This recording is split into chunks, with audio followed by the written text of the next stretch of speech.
Ang talong. Wow! Mabilis ang luto nga lang dahil tanghali na. Una, iihawin ng talong. Sa pag-iihaw, kailangan iniikot-ikot mo siya para pantay ang luto. Gaya ng pagpapaikot mo sa kanya. Pagkatapos yung mga inihaw ay ibabalatan naman natin. Ilalagay sa malinis sa lagyan at hihintayin maluto ang iba pa. Yan. At kapag luto na lahat, ang kailangan natin ay nihaw na talong, tapos itlog. Bibiyakin mo lang siya isa-isa. Syempre, di naman pwedeng biyakin sabay-sabay. Ayun nga. I-memekos-mekos mo lang siya, ganyan.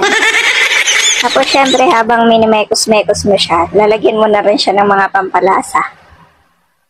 Asin, magic sarap. Tapos, ayan. Italong plus itlog. Mekos-mekos. Prito na. Prito lang up and down. Has ready na. Yun lang. Bilis, diba? Oh, sarap daw. Sabi ng amuyong.